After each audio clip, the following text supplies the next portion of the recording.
Thank you very much, Your Excellency, the President of the Republic of Kenya and Commander-in-Chief of the Kenya Defense Forces, Your Excellency, the Deputy President, Honorable Rigathi Gachagua, Your Excellency, Honorable Prime Cabinet Secretary, Honorable Musalia Mudavadi, the speakers of the two houses, I think my employers, by extension, who have been mandated to work with me by the people of Kenya, Honorable Wetangula and Honorable Kingi, chairs of commissions, holders of independent offices, CEOs and commissioners, and my deputies.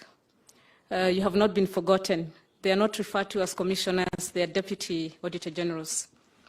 I thank you for this opportunity that you've given me.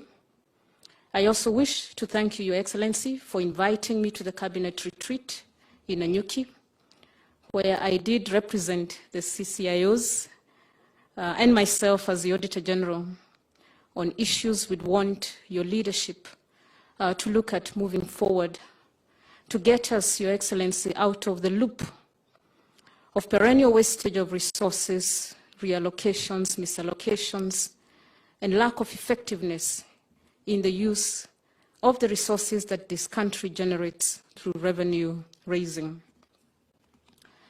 It has already been indicated by the Chair and the Vice Chair that our role, and I want to emphasize this, Your Excellency, is that of collaboration, is that of working together, and is not adversarial.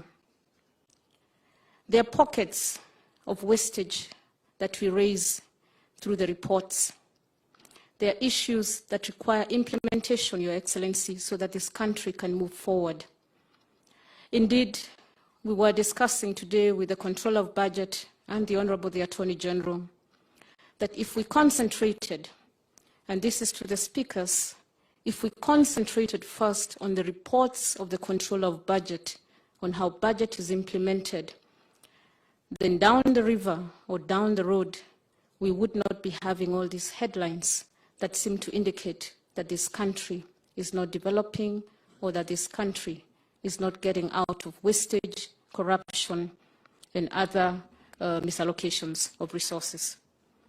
I wouldn't say much, Your Excellency, now, but the issues we need to look at is pending bills, and I did emphasize on this in Nanyuki, that when we are talking of building the bottom up in terms of businesses, then we are also sabotaging the very same businesses by not paying for the supplies they've given government or the work that they've done for the government.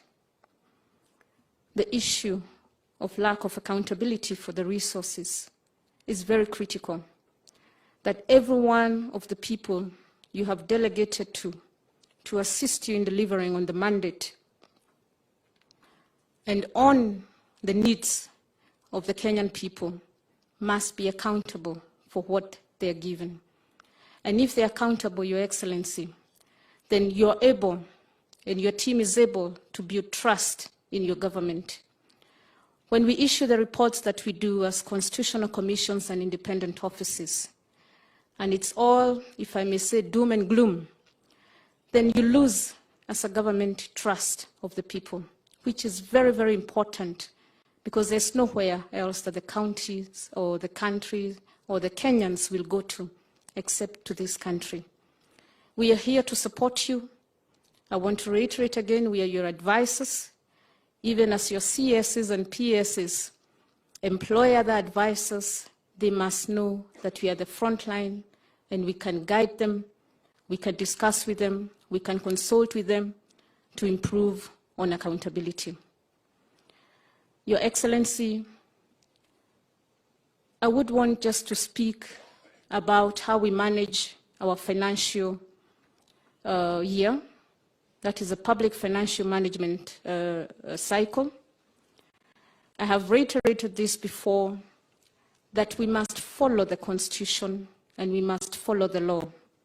The Constitution speaks to 12 months in a year, which is a financial year.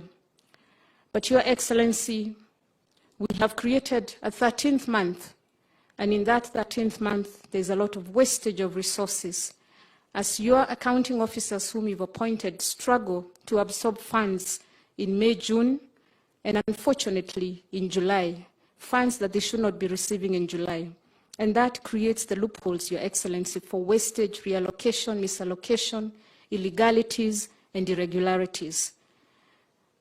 The CS National Treasury needs to address this, and Your Excellency, this can be done as a directive or as an amendment to the Public Finance Management Act, including instituting accrual accounting so that your PSs don't struggle as other PSs have struggled before to absorb funds at the last quarter of the financial year.